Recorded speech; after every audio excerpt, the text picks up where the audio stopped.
Teachings from Kuthumi's Hands Earth in Metamorphosis Part 1. In the summer of 1992, I gave a series of talks about what this planet had been and would be going through in the near future.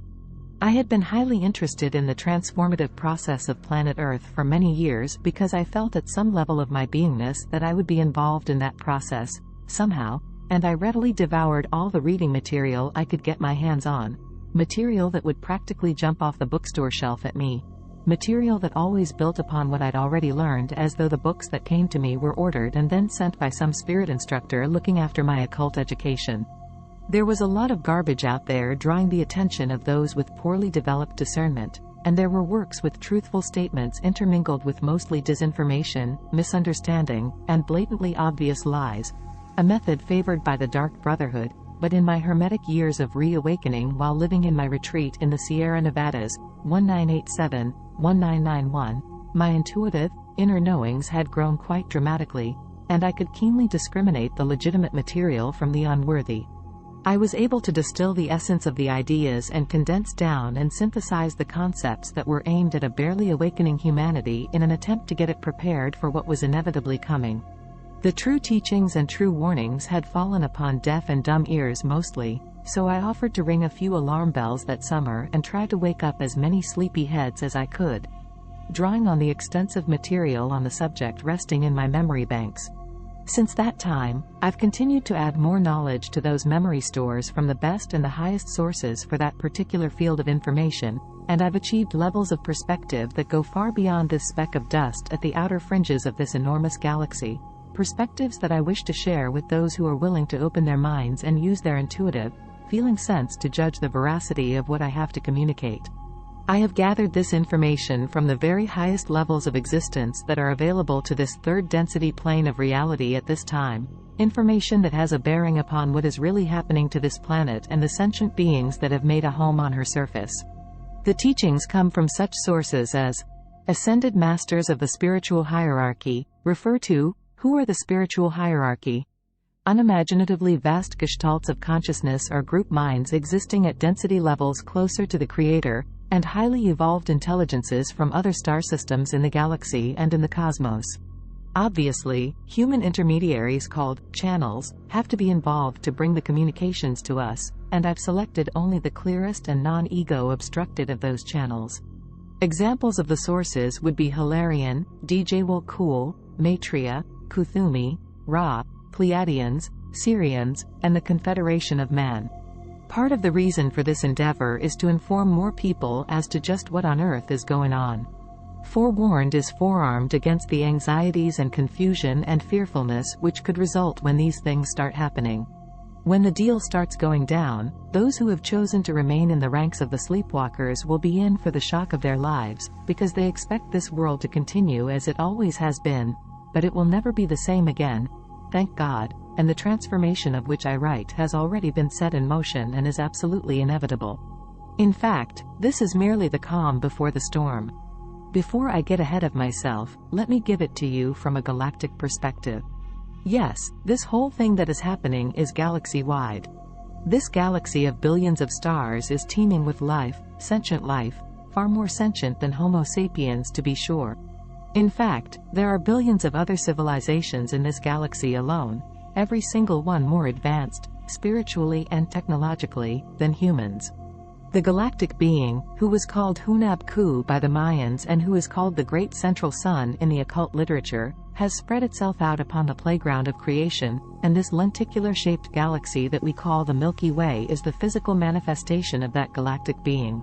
The galaxy is its body or form, and it has offered itself as a focus in the cosmos for the development of consciousness and the evolution of sparks of the Creator who wish to experience at the physical level of existence. Earth and her humans are only one of those billions of sentient races that are contained within the consciousness and the energy field of that galactic being. As the galaxy evolves and advances, so do all who are contained within it. The closer the stars and the planets are to the center of the galaxy, the more highly evolved are the races of those stars, and the inverse is true. The position of the Earth at the far-flung periphery of this great galaxy is an indication of the evolutionary level of its sentient life forms. I find it rather amusing that the intellectuals amongst humanity consider man to be the most complex and advanced life that exists in the universe. That presumption is the height of absurdity and, in fact, just the opposite is the truth of the matter, as I'll explain.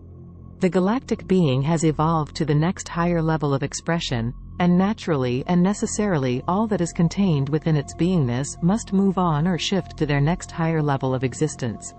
It can be no other way, since they are all a part of the immense consciousness or co-creator that created this galaxy as an expression of itself. Now, every single one of those civilizations in this galaxy have made the necessary dimensional shift, harmoniously, except for planet Earth and humankind.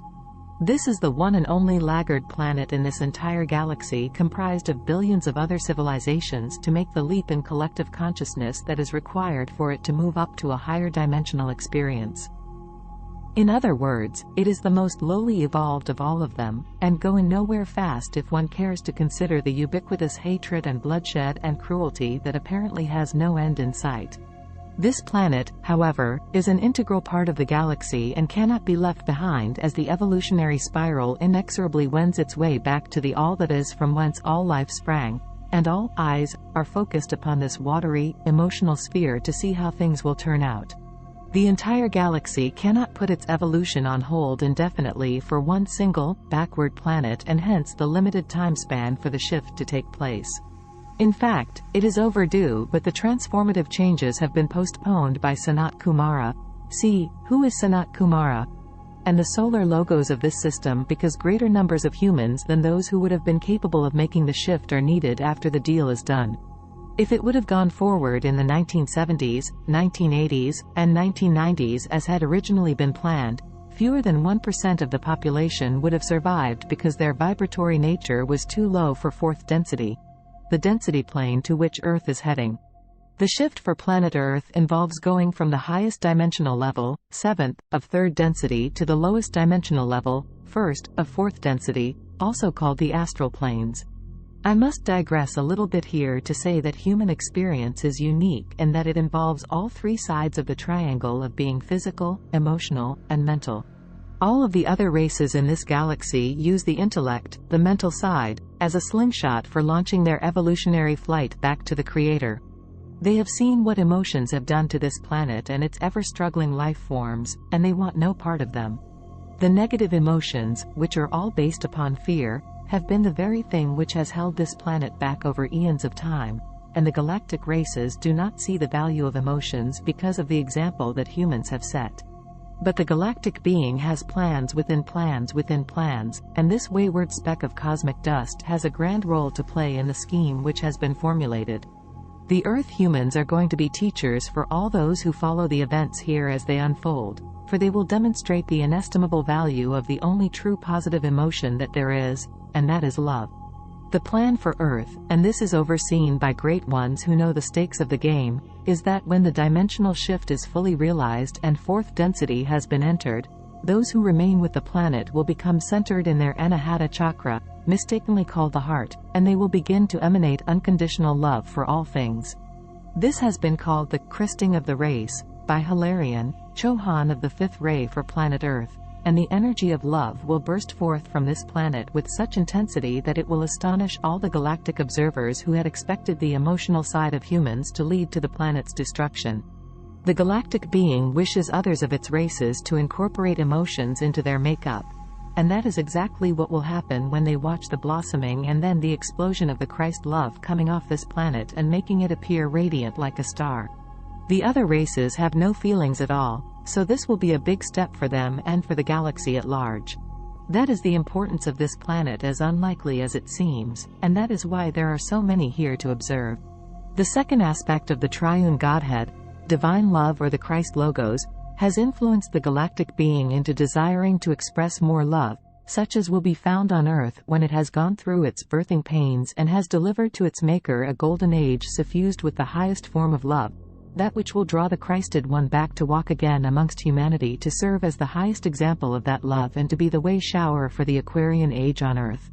The love demonstration by humanity after being mired in the fear-based emotions for eons is deemed so critical to the galactic being that the Galactic Council, who are the 12 expressions of that one, are directly involved in the outcome of the transmutational rebirth of this planet, and they have commissioned, if you will, beings of pure love to be coming onto this planet at this time. I call them the Masters of Love, and they will be the leaders and teachers of the initial phase of the New Age, getting it started off on the right track. See, Mission of the Love Masters. The Galactic Council has declared that there is no possibility of failure and have directed so much power toward its success that the denizens of darkness, no matter what their own power, will be powerless to affect the end result. Are you in need of the healing energies of the Ascended Master Kuthumi? Visit KuthumiHands.com.